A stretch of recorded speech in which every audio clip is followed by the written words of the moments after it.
but from the fullness of love. It is for that reason that untruths, sufferings, and evils are not at a standstill. The human soul can defy them, can overcome them, nay, can altogether transform them into new power and beauty. The singer is translating his song into singing, his joy into forms, and the hearer has to translate back the singing into the original joy. Then the communion between the singer and the hearer is complete. The infinite joy is manifesting itself in manifold forms, taking upon itself the bondage of law, and we fulfill our destiny when we go back from forms to joy, from law to the love, when we untie the knot of the finite and hark back to the infinite. The human soul is on its journey from the law to love, from discipline to liberation, from the moral plane to the spiritual. Buddha preached the discipline of self-restraint and moral life. He is a complete acceptance of law. But this bondage of law cannot be an end by itself. By mastering it thoroughly, we acquire the means of getting beyond it. It is going back to Brahma, to the infinite love which is manifesting itself through the finite forms of law. Buddha names it Brahma Vihara, the joy of living in Brahma. He who wants to reach this stage, according to Buddha, shall deceive none, entertain no hatred for anybody, and never wish to injure through anger. He shall have measureless love for all creatures, even as a mother has for her only child, whom she protects with her own life. Up above, below, and all around him he shall extend his love, which is without bounds and obstacles, and which is free from all cruelty and antagonism. While standing, sitting, walking, lying down, till he fell asleep, he shall keep his mind active in the exercise of universal goodwill. Want of love is a degree of callousness, for love is the perfection of consciousness. We do not love because we do not comprehend, or rather we do not comprehend because we do not love, for love is the ultimate meaning of everything around us. It is not a mere sentiment, it is truth. It is the joy that is at the root of all creation. It is the white light of pure consciousness that emanates from Brahma. So to be one with this Sarvunabha, this all-feeling being who is in the external sky as well as in our inner soul, we must attain to that summit of consciousness which is love. Who could have breathed or moved if the sky were not filled with joy, with love? It is through that heightening of our consciousness into love and extending it all over the world that we can attain Brahma Vihara, communion with this infinite joy. Love spontaneously gives itself in endless gifts, but these gifts lose their fullest significance if through them we do not reach that love which is the giver. To do that, we must have love in our own heart. He who has no love in him values the gifts of his lover only according to their usefulness. But utility is temporary and partial. It can never occupy our whole being. What is useful only touches us at the point where we have some want. When the want is satisfied, utility becomes a burden if it still persists.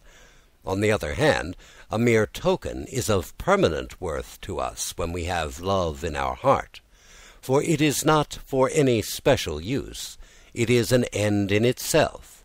It is for our whole being, and therefore can never tire us. The question is, in what manner do we accept this world, which is a perfect gift of joy? Have we been able to receive it in our heart, where we keep enshrined things that are of deathless value to us? We are frantically busy making use of the forces of the universe to gain more and more power. We feed and we clothe ourselves from its stores. We scramble for its riches, and it becomes for us a field of fierce competition. But were we born for this, to extend our proprietary rights over this world and make of it a marketable commodity? When our whole mind is bent only upon making use of this world, it loses for us its true value. We make it cheap by our sordid desires, and thus, to the end of our days, we only try to feed upon it and miss its truth, just like the greedy child who tears the leaves from a precious book and tries to swallow them. In the lands where cannibalism is prevalent, man looks upon man as his food. In such a country, civilization can never thrive, for there man loses his higher value and is more common indeed. But there are other kinds of cannibalism, perhaps not so gross, but not less heinous, for which one need not travel far. In countries higher in the scale of civilization, we find sometimes man looked upon as a mere body, and he is bought and sold in the market by the price of his flesh only. And sometimes he gets his sole value from being useful. He is made into a machine and is traded upon by the man of money to acquire him for more money. Thus our lust, our greed, our love of comfort result in cheapening man to his lowest value.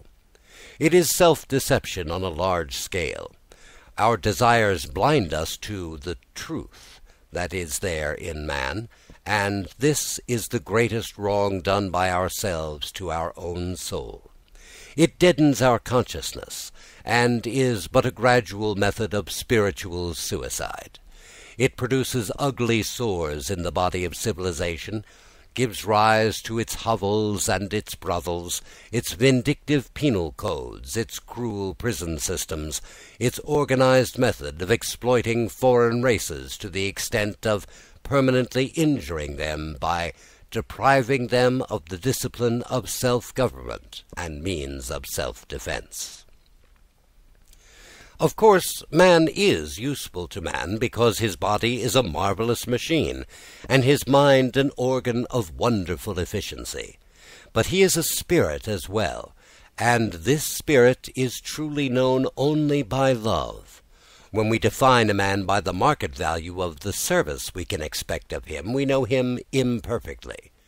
With this limited knowledge of him, it becomes easy for us to be unjust to him, and to entertain feelings of triumphant self-congratulation, when, on account of some cruel advantage on our side, we can get out of him much more than we have paid for. But when we know him as a spirit, we know him as our own. We at once feel that cruelty to him is cruelty to ourselves. To make him small is stealing from our own humanity, and in seeking to make use of him solely for personal profit, we merely gain in money or comfort what we pay in truth. One day I was out in a boat on the Ganges. It was a beautiful evening in autumn. The sun had just set. The silence of the sky was full to the brim with ineffable peace and beauty. The vast expanse of water was without a ripple, mirroring all the changing shades of the sunset glow. Miles and miles of a desolate sandbank lay like a huge amphibious reptile of some antediluvian age, with its scales glistening in shining colours. As our boat was silently gliding by the precipitous river-bank, riddled with the nest-holes of a colony of birds, suddenly a big fish leapt up to the surface of the water and then disappeared, displaying on its vanishing figure all the colours of the evening sky. It drew aside for a moment the many-coloured screen behind which there was a silent world full of the joy of life. It came up from the depths of its mysterious dwelling with a beautiful dancing motion, and added its own music to the silent symphony of the dying day.